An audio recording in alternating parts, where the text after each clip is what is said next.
Hello बच्चों, चलिए आज का हमारा प्रश्न है। माना एक बिंदु अल्फा बीटा जिससे दीर्घवृत्त x 4x² + 5y² बराबर 20 पर दो लंबवत स्पर्श रेखाएं खींची जा सकती है। यदि f बराबर 4 अल्फा + 3 बीटा है तब हमें ज्ञात करना है f का मान यहाँ से क्या आएगा। तो यहाँ से इस प्रश्न को करने हेतु हमारे पास यहाँ से हमारी मुख्य अवधारणा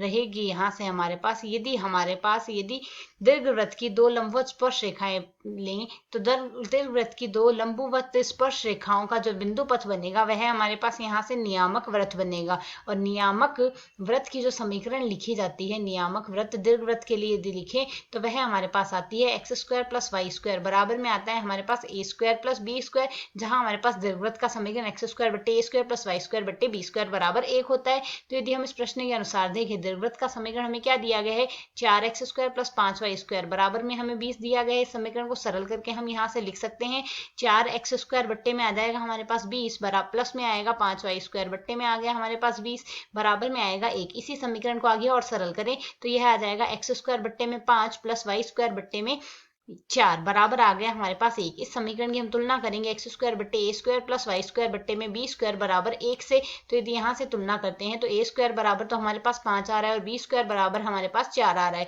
तो इसके लिए यदि हम यहाँ से नियामक वृत्त लिखें तो नियामक वृत्त हमारे पास यहाँ से क्या लिखा जाएगा, नियामक वृत्त बराबर हम यहाँ से लिख सकते हैं, यह आ गया हमारे पास x² + y² बराबर a² + b² अर्थात 5 + 4 बराबर आ जाएगा हमारे पास 9।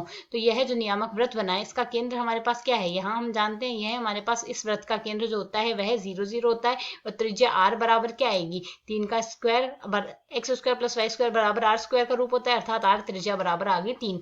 तो यहाँ से इसके हमने सरल किससे किया है, हमने इसकी तुलना की है x - h² + y - k² से बराबर होता है r का स्क्वायर, जहां से हमारे पास इस वृत्त का केंद्र तो होता है h, k और त्रिज्या होती है हमारे पास r।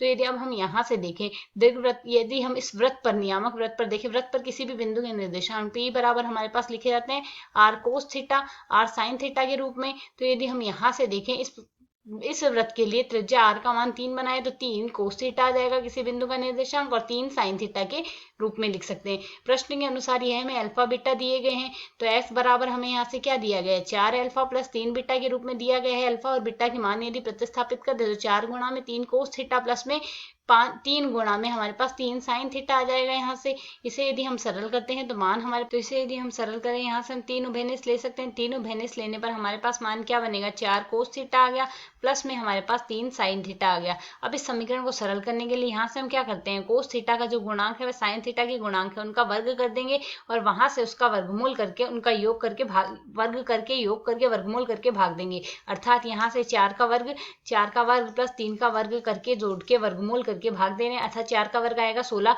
भाग व गुणा करेंगे ताकि मान अपरिवर्तित रहे, यह आएगा 16 और यहाँ से हमारे पास मान क्या आएगा 9। 16 और 9 को जोड़ने पर मान आएगा 25, वर्गमूल 25 का मान आएगा 5। तो यहाँ से इस समीकरण को हम 5 से गुणा कर देते हैं व यहाँ से इसमें 5 का भाग दे देते हैं, मान हमारे पास अपरिवर्तित रहेगा। इसे यदि हम आगे और सरल कर ले तो मान हमारे पास यहाँ से क्या आ जाएगा, 3 गुणा 5 आ गया और 5 भाग जो था वो है अंदर ले जाते हैं तो 4/5 cos थीटा आ जाएगा और प्लस में 3/5 आ जाएगा हमारे पास sin थीटा का रूप बन गया है।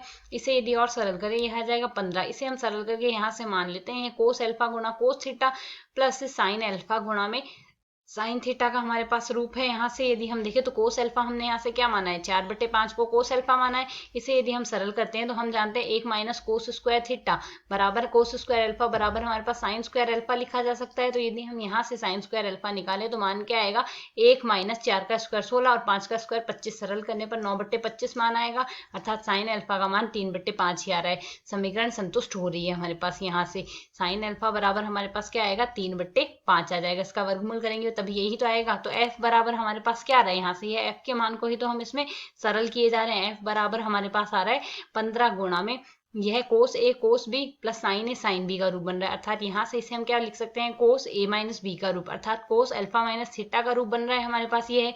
तो यहाँ से हम क्या जानते हैं, क्योंकि हमारे पास यहाँ से यदि कोस थीटा का मान देखें +1 से -1 के मध्य ही होता है हमेशा, कोस अल्फा माइनस थीटा का मान भी +1 से -1 के मध्य ही आएगा। अब दोनों पक्षों को पूरी समीकरण को 15 से गुणा कर दे तो इसका मान हमारे पास -15 से +15 cos theta minus alpha cos alpha minus theta less than 15, अर्थात -15 से +15 के बीच में आ रहा है। यही तो हमारे पास f का मान है। तो यदि हम यहाँ से विकल्पों में देखें तो f का मान हमारे पास यहाँ से क्या आ रहा है, प्लस से 15 -15 से +15 के मध्य, अर्थात यहाँ से हमारा जो विकल्प ए है वह यहाँ से हमारा सही हल है। आशा है समझ आया। धन्यवाद।